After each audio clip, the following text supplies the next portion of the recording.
할렐루야. 우리 예배 가운데 함께 하신 주님을 찬양합니다. 우리를 위해서 이 땅에 오셨고 십자가에서 죽으셨지만 부활하셔서 오늘도 하나님의 보좌 우편에 계신 주님, 그리고 우리의 중보자가 되셔서 오늘도 하나님 앞에 나아가는 우리의 중보자로 우리 가운데 계신 주님을 찬양합니다. 그 주님께서 올라가신 그 모습대로 또 다시 오시겠다고 약속하셨습니다. 그리고 이 땅에 우리가 이미 살아가고 있는 그 천국을 주님이 다시 오실 그때에 완성하시고 우리를 위해 예비하신 그 나라로 우리를 인도하시겠다고 또한 약속하셨습니다.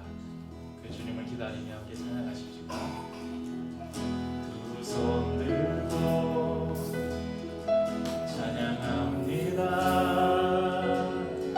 다시 오실 왕 예수님께 오직 주만이 나를 다스리네. 두 손 들고 찬양합니다. 두 손 들고 찬양합니다.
지난 시간에 우리는 천국은 마치 시리즈 설교의 서론격으로 천국은 이미 이 땅에 임했지만 아직 완성되지 않았다, 그런 말씀을 나누었습니다. 오늘은 두 번째 시간으로 예수님과 세례요한의 직접적인 대화는 아니었지만 제자들을 통한 간접적인 대화가 기록된 이 말씀을 통해서 특별히 이 복음서 가운데 가장 해석하기 어려운 난제로 꼽히는 오늘 이 구절을 해석하면서 천국이 어떤 곳인지 또 어떻게 이 천국을 살아가야 될지를 나누려고 합니다. 여러분, 성경에 나오는 마지막 선지자는 누구일까요? 전에도 한번 이제 우리 성도님들은 제가 한번 말씀드려서 아시겠지만 대부분의 성도들은 성경의 제일 마지막 성경인 말라기서를 생각하면서 구약 성경의 제일 마지막에 있잖아요. 그래서 말라기 선지자가 제일 마지막 선지자가 아니냐 이렇게 생각할 수도 있지만 구약의 마지막 선지자는 세례 요한이라고 해야 할 것입니다. 히브리서 1장 히브리서 말씀 가운데 옛적의 선지자들을 통하여 여러 부분과 여러 모양으로 말씀하신 하나님께서 이제 모든 날의 마지막에는 아들을 통해서 말씀하셨다 이렇게 기록하고 있습니다. 그러니까 예수님께서 오시기 이전까지는 하나님은 여러 부분과 여러 모양 또 당신의 선지자를 직접 보내셔서 오실 예수님, 오실 메시아를 말씀하게 하셨다 그렇게 기록하고 있습니다. 그리고 그 예수님의 오심을 예비한 선지자 중에 한 사람 바로 세례 요한도 그 선지자 중에 한 사람입니다. 세례 요한 자신도 스스로를 가리켜서 이렇게 말했습니다. 요한복음 1장 23절 말씀에 이르되 나는 선지자 이사야의 말과 같이 주의 길을 곧게 하라고 광야에서 외치는 자의 소리로라 하니라. 화면에 보여주세요. 이런 말씀이 있습니다. 그러니까 이사야 선지자가 예언했듯이 나는 주님의 길을 곧게 하려고 광야에서 외치는 자의 소리다. 외치는 자의 소리가 뭐냐면 선지자의 역할이거든요. 세례 요한은 구약과 신약을 잇는 예수님 이전 마지막 선지자로 오실 메시아의 길을 준비하는 사람이라고 스스로를 밝힙니다. 그런데 그런 세례 요한이 자신의 제자들을 예수님께 보내서 예수님의 정체성을 확인하고 있어요. 오늘 본문의 11장 2절부터의 말씀이 그 사건이 기록된 말씀입니다. 2절 3절 보면 요한이 옥에서 그리스도께서 하신 일을 듣고 제자들을 보내어 예수께 여짜오되 오실 그이가 당신이오니이까 우리가 다른 일을 기다리오리이까.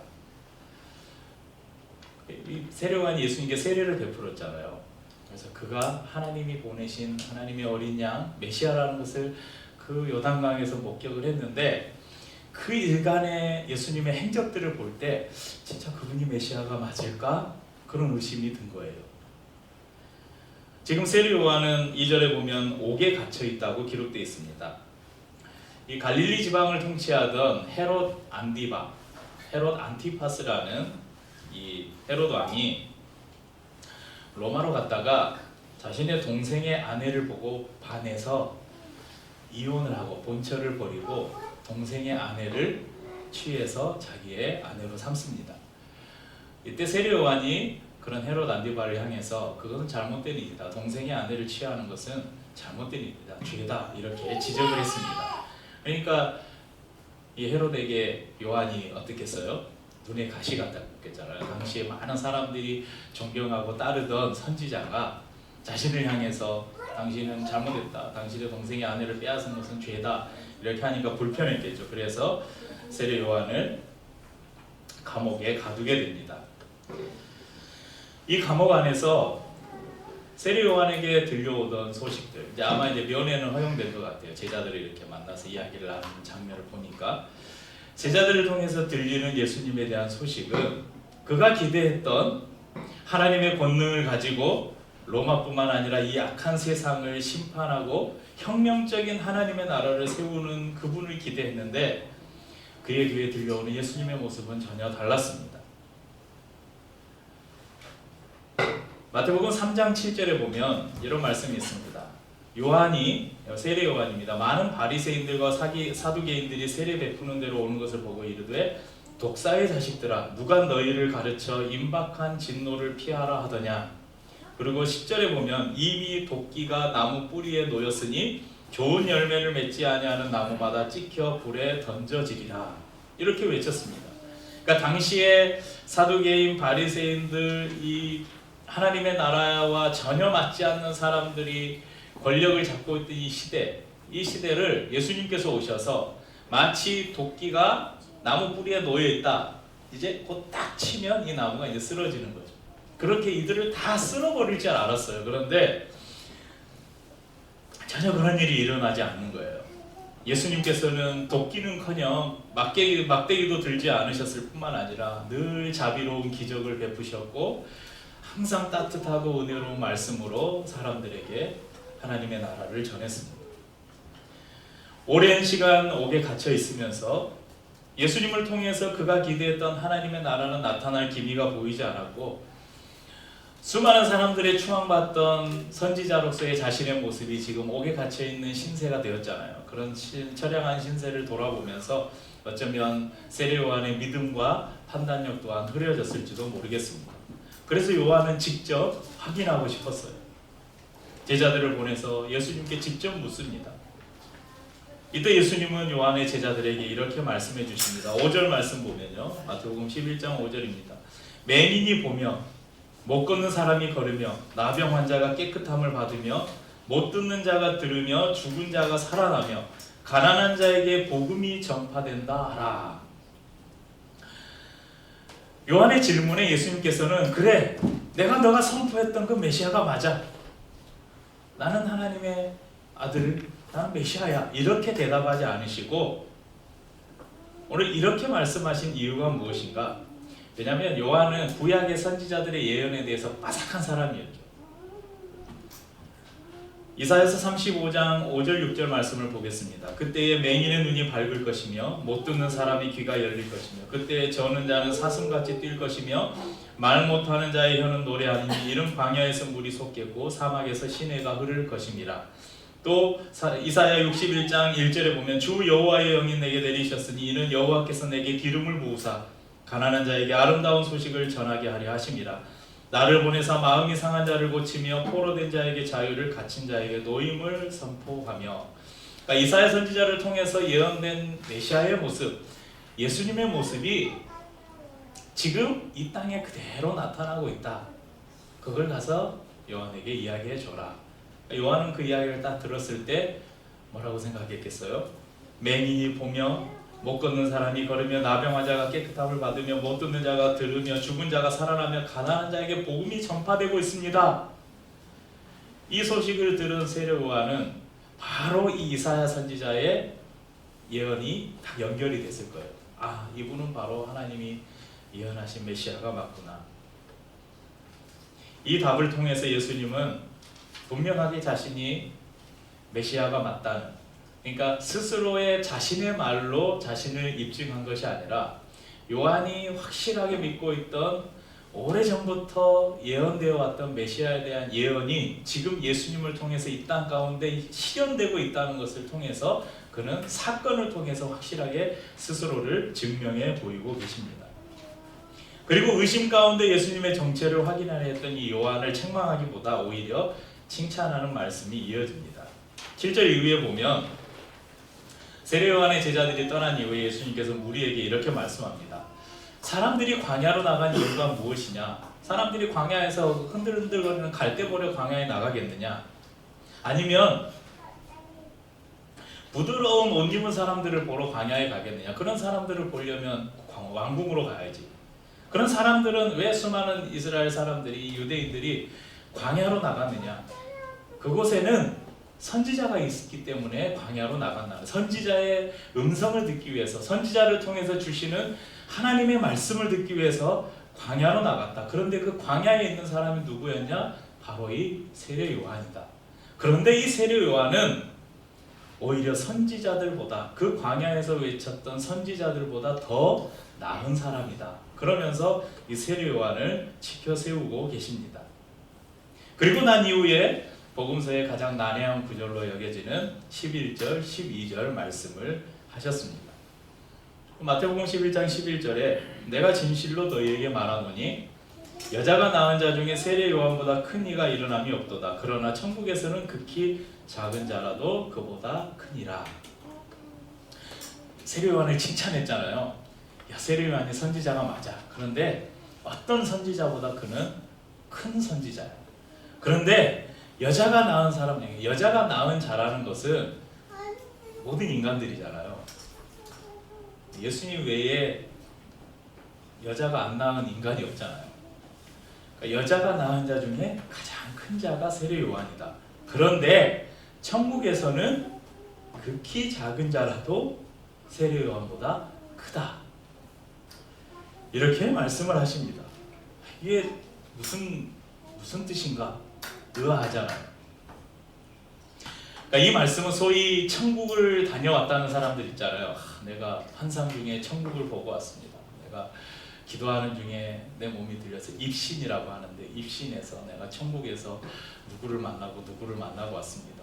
막 그러면서 천국에는 막 황금집이 있고 막 수정 같은 길이 나 있고 이렇게 요한계시록에 이렇게 표현된 천국의 모습이거든요.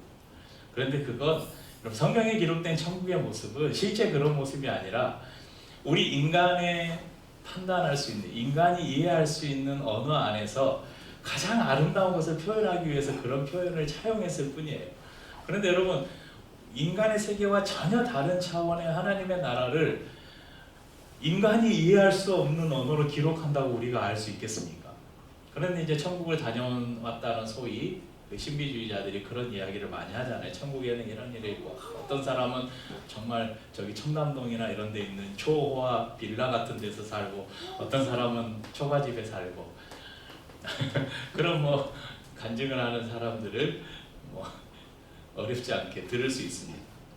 그런데 오늘 이 말씀에 기록된 예수님의 말씀은 천국에서 높은 자리가 있고 낮은 자리가 있고, 누구는 좋은 집에 살고 누구는 허름한 집에 살고, 그런 비교의 말씀이 아닙니다. 오늘 예수님께서 이 말씀하신 이 말씀의 뜻은 하나님 나라의 성취에 관한 말씀으로 우리가 이해해야 합니다. 여러분, 사람이 낳은 자 중에 가장 크다 할 수 있는 이 세례 요한도 예수님의 길을 예비하고 그분을 선포했지만, 여러분, 예수님께서 십자가를 통해서 이루신 구원과 그분의 부활을 봤어요? 보지 못하고 그냥 한 어린 아이의 춤에 반한 헤롯이 너에게 무슨 선물 줄까? 그러니까 요한의 목을 다시 주십시오. 그러니까 그냥 그 아이의 요청에 따라서 그냥 목이 잘려서 죽었어요. 그러니까 예수님의 놀라운 구원의 사건, 십자가의 구원과 부활의 사건을 그는 경험하지 못했어요. 그러니까 우리가 지난주에 말씀드렸잖아요. 예수님의 십자가 죽음과 부활을 통해서 하나님의 나라가 이 땅에 임했잖아요. 요한은 그 천국, 이 땅에 임한 천국을 경험하지 못하고 죽은 거예요. 하지만 우리들, 특별히 예수 그리스도의 십자가의 죽음과 부활을 목격한 사람들뿐 아니라 그 목격자들을 통해서 증언되고 전파된 복음을 들은, 오늘 이 2000년이 넘은 시간, 이 시간이 흐른 이후에 들은 우리에게도 이 천국의 은혜가 허락되었다는 것입니다. 그래서 이 천국의 복음을 살고 있는, 천국의 시대를 살고 있는, 예수님을 통해서 이 땅에 임한 하나님의 나라를 살고 있는 성도들은 실상은 요한보다 더 큰 은혜를 누린 자들이다. 오늘 이 천국에서 크다는 말은 그런 의미로 우리가 이해를 해야 됩니다. 사랑하는 성도님들, 우리가 경험한 구원이, 그러니까 저와 여러분이 지금 예수 그리스도를 믿음을 통해서 얻은 이 구원, 그리고 이 땅에서 우리가 비록 살지만 하나님의 이미 임한 하나님의 나라를 살아가는 우리의 삶이 얼마나 귀중한 것인가를 예수님의 말씀을 통해서 알 수 있습니다. 저희들이 가진 이 축복이, 이 특권이 세례 요한과도 비할 수 없을 정도로 귀하다는 것을 여러분 기억하시길 바랍니다. 그리고 이어지는 9절 12절 말씀이 11절보다 더 해석하기가 어려운 그런 말씀입니다. 세례 요한의 때부터 지금까지 천국은 침노를 당하나니 침노하는 자는 빼앗느니라. 천국이 침노를 당한다? 침노하는 자가 빼앗는다?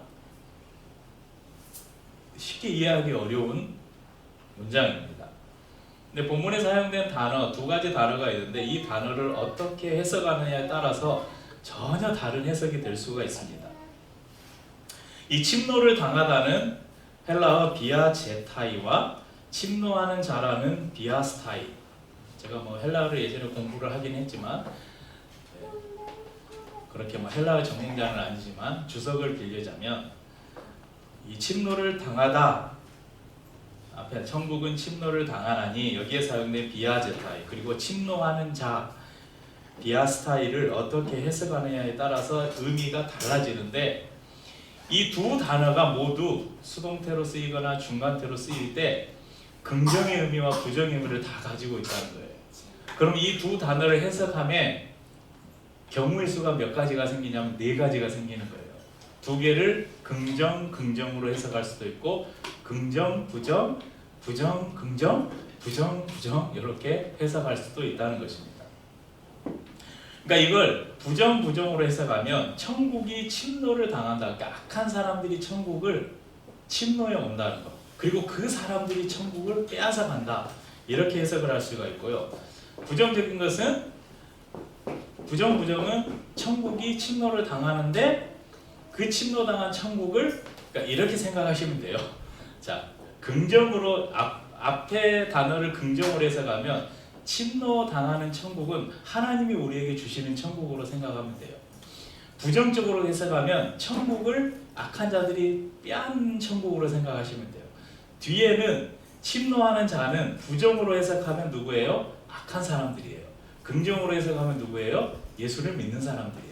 그러니까 이렇게 해석하면 네 가지 해석이 이렇게 이루어집니다. 그런데 저희는 여기서 이제 부정, 부정과 긍정, 긍정 두 가지를 좀 비교해서 이것을 해석해 보려고 합니다. 그러니까 부정, 부정은 천국은 침노를 당한다. 침노를 당하는데 그 침노를 하는 사람들이 악한 사람들이잖아요. 그 사람들이 천국에 쳐들어와서 이 천국을 빼앗아 간다는 거예요. 긍정과 긍정으로 해석하면 하나님의 나라가 우리 가운데 들어와요. 그리고 그 우리 가운데로 거부할 수 없이 하나님의 강권적인 주권적인 역사로 우리 가운데 물밀듯이 밀려 들어온 하나님의 나라를 우리가 거부할 수 없잖아요. 그 나라를 사모하고 어떻게 해서든 이 나라에 들어가려고 쟁취하는 사람들, 그런 사람들이 그 천국을 얻는다. 그렇게 두 가지로 크게 해석을 해볼 수 있습니다. 저는 이 두 가지 해석 중에 물론 저는 이 해석이 어떤 게 맞다라고 결론을 못 내려요. 주석을 봐도 제가 오늘 본문 이 구절을 보면서 주석을 한 6가지 정도를 이 구절을 다 봤는데 해석이 다릅니다. 어떤 사람은 부정, 부정의 의미로 해석을 한 사람도 있고요. 어떤 사람은 긍정, 긍정으로 해석을 한 사람도 있어요. 근데 두 가지 다 저희는 교훈을 얻을 수 있을 것 같아요. 부정, 부정으로 해석한다고 해도 여러분 사단이 우리에게 임한 천국을 빼앗아 가려고 하잖아요. 그 빼앗아 가려고 할 때 우리는 그 천국을 빼앗기지 않기 위해서 꼭 지켜야 된다. 뭐 그렇게 의미로 해석을 할 수도 있습니다. 그런데 저는 첫 번째 견해에 좀 긍정과 긍정에 조금 더 무게를 두고 이 말씀을 해석하면서 여러분과 은혜를 나누려고 하는데 조금 더 이 부분에 무게를 두는 이유는 누가복음, 이 비슷한 말씀을 누가복음에가 기록되어 있는데 누가가 비슷한 언급을 했기 때문에 그렇습니다. 누가복음 16장 16절 말씀을 함께 읽어보죠. 율법과 선지자는 요한의 때까지요. 그 후부터는 하나님 나라의 복음이 전파되어 사람마다 그리로 침입하느니라. 이렇게 말씀이 기록되어 있습니다. 그러니까 아까 마태복음에도 12절 말씀에 세례 요한의 때부터 그랬잖아요. 때부터 지금까지. 누가도 율법과 선지자는 요한의 때까지요. 이 때가 기록되어 있잖아요. 그러니까 이제 새로운 요한의 때 이후에 그때가 언제예요? 예수님이 오신 때죠. 예수님이 오신 이후부터 하나님의 나라의 복음이 전파된다. 이 말은 하나님의 나라가 우리 가운데 들어온다는 거예요. 임한다는 것이죠. 하나님의 나라가 우리 가운데 임하는 것을 여러분 거부할 수 있어요? 그래서 마태는 그것을 천국이 침노를 당한다. 천국이 우리 가운데 침노에 들어온다. 이렇게 해석을 할 수가 있습니다. 그리고 복음이 전파되어 사람마다 그리로 침입하느니라. 사람이 누구예요? 거기로 침입하는 사람들이 누구예요? 긍정으로 해석하면 우리라는 거예요. 성도들이라는 거예요. 예수 그리스도의 복음을 믿고 그 하나님의 나라를 받아들인 사람들이 그 하나님의 나라로 들어간다는 거예요. 그것을 좀 강한 어조로 침노한다, 침입한다 그런 표현을 사용했습니다. 세례 요한의 메시아 선포는 오실 예수님에 대한 미래적인 선포였습니다. 그런데 예수님께서 이 땅에 오심으로 그 선포가 실현이 되었습니다. 요한은 그것을 확인하려고 제자들을 보내서 예수님께 질문한 것입니다. 여러분, 당시의 유대인들에게 하나님의 나라는 어떤 의미였을까요? 당시의 하나님의 나라는, 유대인들이 바랐던 하나님의 나라는 자신들의 기득권을 지키고 누리는 수단으로 하나님의 나라를 이용하려고 했습니다. 종교적으로, 사회적으로 그들은 자신들이 가진 힘과 권력을 가난하고 소외된 자들을 위해 사용한 것이 아니라 오히려 약자들을 핍박하고 통제하는 수단으로 하나님의 나라를 이용했습니다. 또한 자신들만이 하나님의 나라의 백성이다, 선민 사상이잖아요. 선민이라고 생각하면서 이방인들을 개보다 못한 취급을 했잖아요.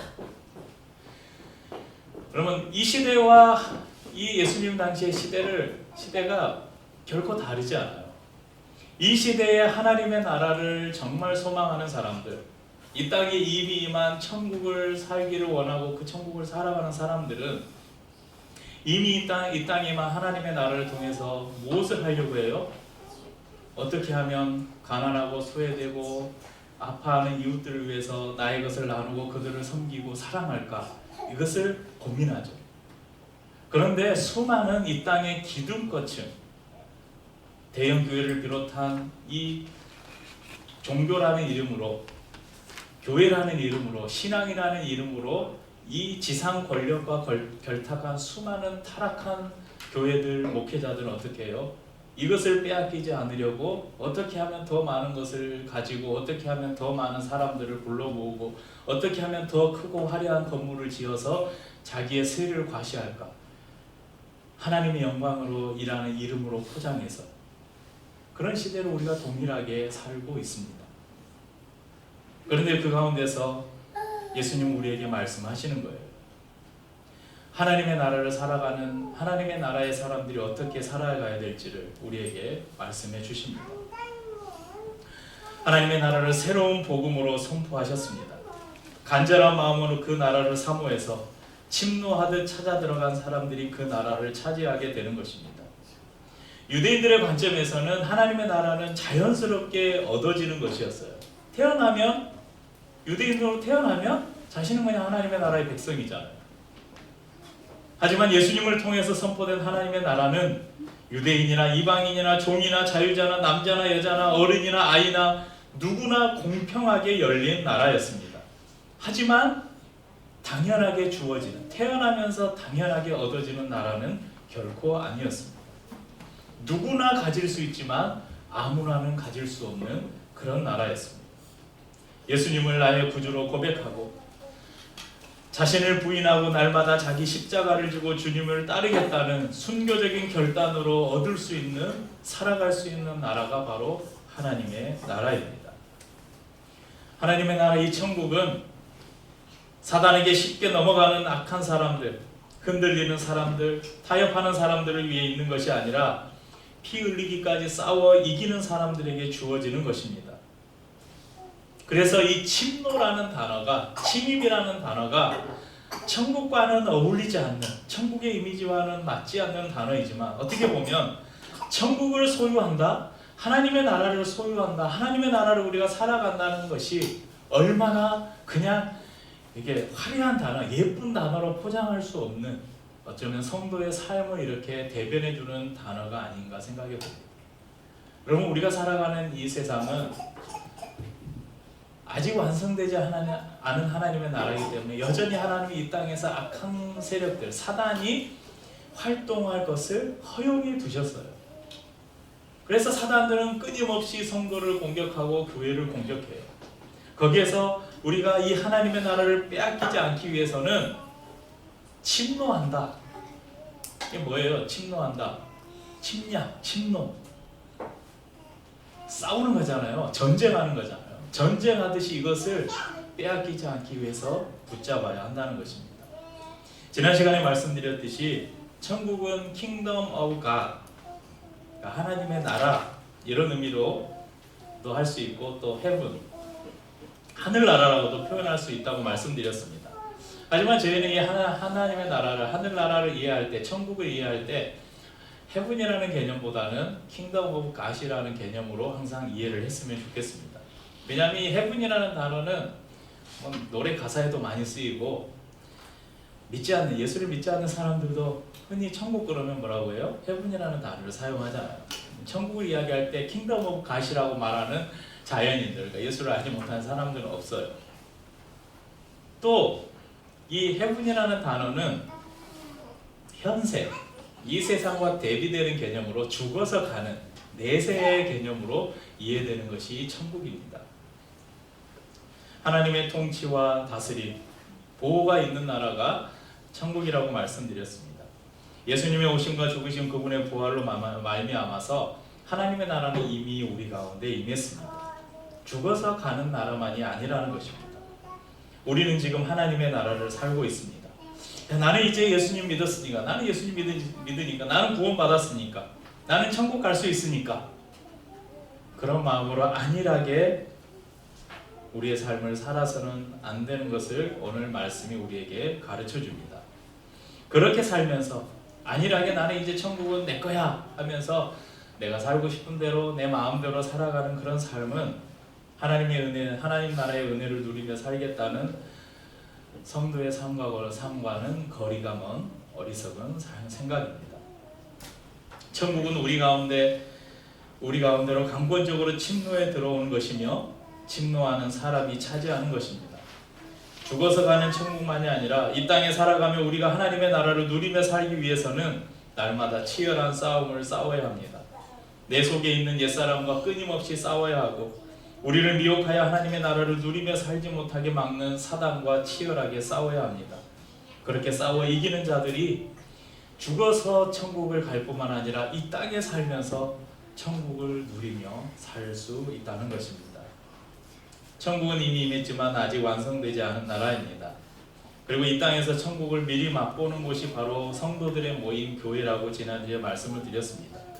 교회는 끊임없이 세상과 싸우는 성도들의 보급 기지와도 같습니다.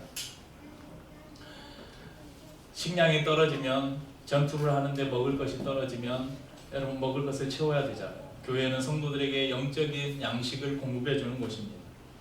여러분 총알이 떨어지면, 싸울 무기가 떨어지면 그 기지로 다시 돌아와서 탄약을 채우고 무기를 다시 채우고 정비하잖아요. 총알이 떨어지면 총알을 보충해 주는 곳이 바로 교회입니다. 우리는 교회를 통해 영의 양식을 얻고 영적 무기를 얻습니다. 또한 전장에서 함께 싸우는, 우리 군대를 안 다녀오신 분들은 잘 모르시겠지만 군대를 다녀오신 분들은 전쟁에서 함께 싸우는 사람을 뭐라고 합니까? 전우라고 하죠.